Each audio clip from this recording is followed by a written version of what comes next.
thanks for joining me again for Drinking Alone with Christina. I'm Christina, as usual. I'm drinking alone with you, as usual. And a quick reminder, as usual, please don't drink and drive, and don't drink and text your ex. I feel like you should have this memorized by now. All right, I've got a treat for you today. Actually, I've got a couple of treats for you today. It's a pretty gloomy day. It's been raining all day. It rained all day yesterday. And so I wasn't able to do anything out in my yard or anything, but I'm doing stuff inside. But it's a good day for a nice, warm fall drink. So I've got a couple of things for you, and I'm going to go back to Dark Island Spirits, because as you know, they're one of my favorites. So I've got a couple of things today to share with you, and a couple of mixed drinks. This may take me a while to drink all this, we'll see. But the first thing I want to share with you, and let me just remind you about Dark Island Spirits. They are based in Alexandria Bay, New York.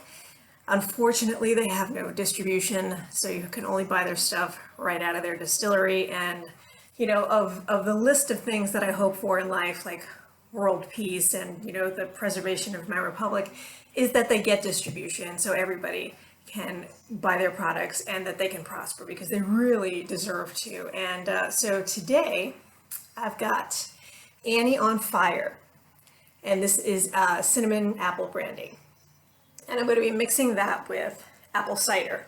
Now my apple cider happens to come from the Burville Cider Mill. Let's see if you can see that. There you go. Burville Cider Mill.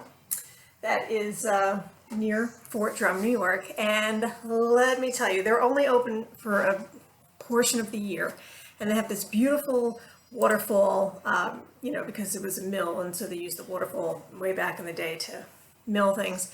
But they have the world's tiniest cider press operation. It really is like as big as my dining room table, and they make really good cider, and they sell local products, and they make apple cider donuts that you would kill for. I mean, they are divine.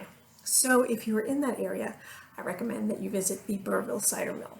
So actually, I'm just going to go ahead and jump in with this one, and then we'll move on to the next one as a separate thing. So let's see here.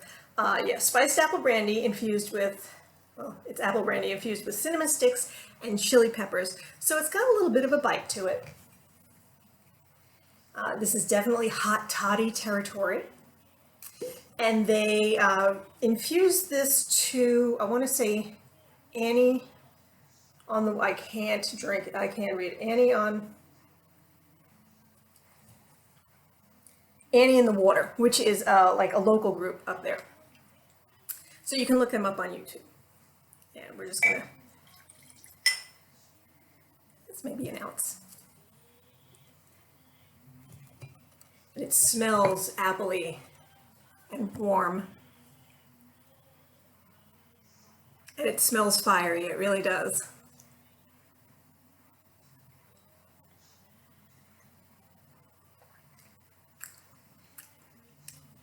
You definitely get that hit of cinnamon.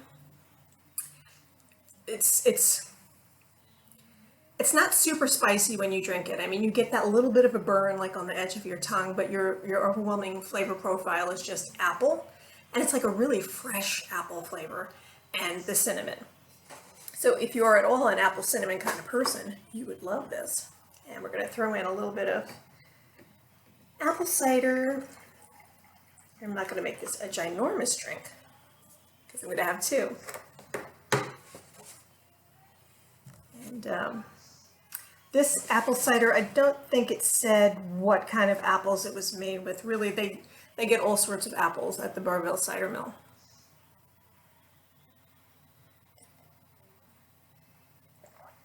Oh, man, that is just delicious. It's just really fresh. It's refreshing, but it's also at the same time very comforting. You know, it's a real fall drink. It kind of makes you think about wearing a big chunky fisherman's sweater and like sitting by a fire, indoors or outdoors. It's just got enough spice in there to kind of make it feel really homey. I feel bad that you're probably not drinking this along with me right now. But really, if you get any kind of like a spiced apple brandy, you could sort of approximate it and whatever your local cider is. Because I encourage you to, support your local cider press. Moreover, I encourage you to go pick your own apples. Get out in the sun. Do something with your life. Don't just sit home. Don't just drink alone with me. Have some fun. Do some activities. Especially if you have somebody to do it with. Mm. You know what? I need to go with this. A foot rub. That would make this so perfect. Mm. I could drink that all day until I pass out, basically. So, but this is the super exciting part because as good as Annie on Fire is, and it is very good, it's still not my favorite. My favorite is Hard North. This is the cat's ass. It's the shit, okay? And I mean that in the best possible way. It's whiskey with apple brandy and liqueur, and it is musically matured to hard rock. And I swear it makes a difference. Now I've got several bottles of this because I have to lay in a supply, obviously. This is an old bottle. You see it's got the wax seal on it. And the new bottles don't have a wax seal on. They just come with like a little plastic band on it. Now this one, I am not going to open up. They don't make them like this anymore. This is a small bottle. Yes, there's a difference. I go for the big bottle now. But I'm not going to open this one up because I'm hoping that one day it's going to somehow increase in value like a 20-year-old Macallan or something. And it really could. If more people find out about Hard North, I feel like it really could become an iconic worldwide brand like that. So I'm going to do a variation of something that my brother, Mike, described to me, and he called it an apple dumpling. And it sounded really good. He used Hard North, and I think he used like A&W cream soda, but I don't have any of that, but I have some Zevia cream soda. And just opening this makes me happy.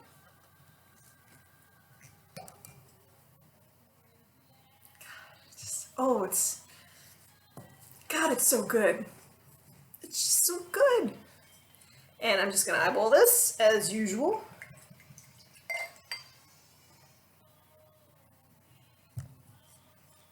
And I will give you a flavor profile, of course.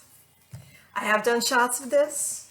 I almost don't recommend it, even though it's completely fabulous, because it's kind of a waste of a really good drink. It's good with ginger ale. It's good on the rocks. And we're going to try it with cream soda, and I'm sure it will be equally delicious.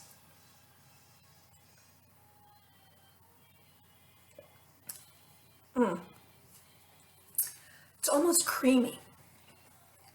It's whiskey, but it's not overpoweringly whiskey-ish. You know what I mean? There are some whiskeys out there that just smack you in the face with like, hey, I'm whiskey, smack. And that's not so good. This is very smooth. It's very smooth. It's got that apple in there, and it's a little sweet, and God, it's warm. Again, another homey, cozy drink that I think you would absolutely love. And honestly, I can't think of any substitute for this, and I feel sorry for you for that. Unless, of course, you live in the North Country and you can get your butt to Alexandria Bay. God, I haven't been there in like a year, and I really do miss it. It's so beautiful up there. Okay, so we have this lovely clear beverage because the Zevia doesn't really have a whole lot of coloring in it. And it smells like a little bit of heaven. Goodness gracious. Cheers.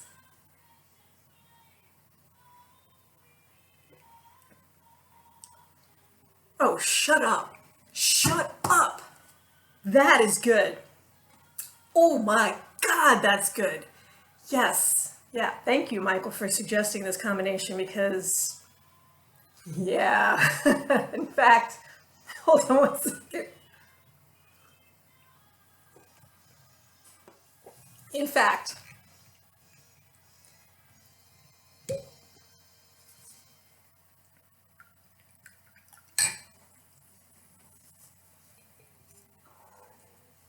the cream soda really, I feel like it can absorb more of the hard north without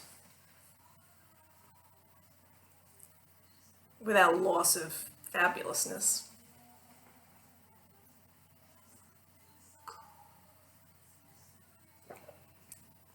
Oh, oh, there you go. Mm. Oh my. Oh, this is good. It is sort of like an apple dumpling. You know, it would, this, ooh, I can't just keep on mixing stuff together because I'll just end up laying it on the floor. But I bet the Annie on Fire would be really good in cream soda, or even added to this, like the Hard North and the Annie on Fire, because they both have apple.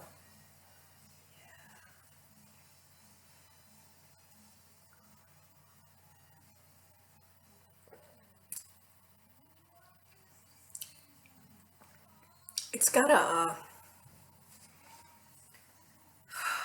almost like an ice cream sense to it. You know what I mean? It coats your tongue with sort of delicious, creamy vanilla flavor from the cream soda, and it doesn't taste alcoholic at all. It's almost like drinking a Shirley Temple without the grenadine.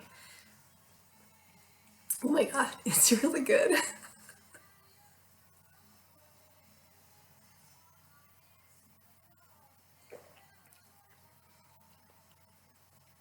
So I'll tell you a kind of funny thing that happened to me the other day. I was talking to one of my coworkers, and we were talking about, responsibilities and stuff, and me being my age and he being literally less than half my age. He said, "Well, you're like an actual adult, so." I'm like, thank you, thank you. I'm like an actual adult. God, make me feel old, why don't you? But it's true. I'm like an actual adult, and one of the privileges of, you know, dealing with crap like back pain and bills and stuff is that you get to drink all you want. It's a trade-off. I don't feel like you appreciate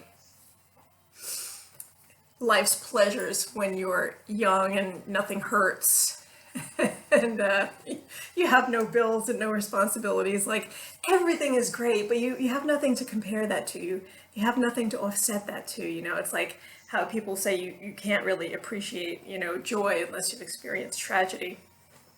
You can't really appreciate the simple pleasure of a good drink if you don't have like something bad to compare it to, like busting your ass at work all the time.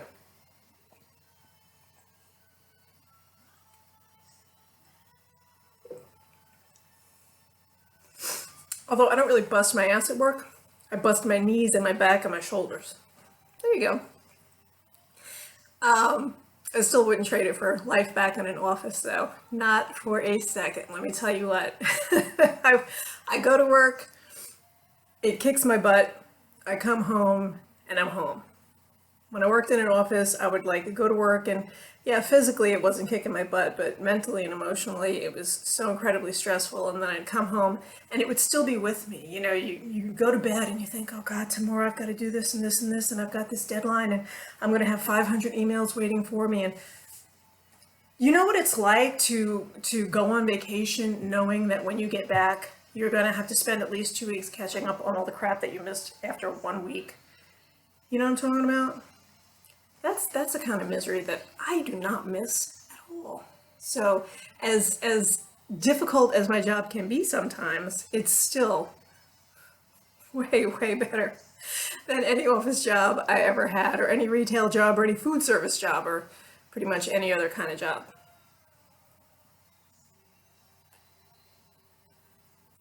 I wish you could drink this with me. I would love to see somebody who actually is in the North Country try this and let me know what you think.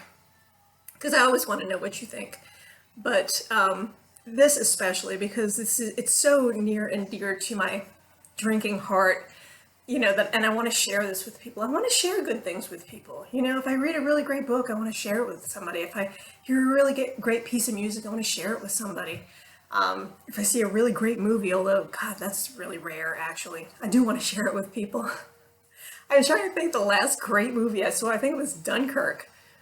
It was, what, 2 years ago? And before that, I think it was War Horse. That was a really good movie. Man, I love that movie, but it was like, oh my God, it was harrowing at times because, you know, I'm an animal lover. I don't really care about people too much, but I do love animals, and it was just like, it kind of had that like Black Beauty quality to it. Like, this horse has to live, you know. Matter of fact, for my, let's see, for my communications requirement, for my degree, I took movie something. It was basically how movies are a form of communication, and one of our assignments was that you had to find a movie review and write the opposite of it. And I thought, well, surely nobody who's ever seen War Horse could possibly write a bad review of it, right? But they did. And I was like, what the hell is wrong with this person? So my assignment was just full of high dudgeon, and I got an A on it. It was actually a pretty great class. Oh, this is so delicious. This would be good with a slab of warm apple pie and a big scoop of vanilla ice cream. Oh my God. You know, if you made like a hard sauce, and by a hard sauce I mean a sauce with booze in it, and used the Hard North, oh, that would be ridiculous. That would be honestly like over the top, gilding the lily, stupid, ridiculous good. And I'm gonna totally have to do that this holiday season.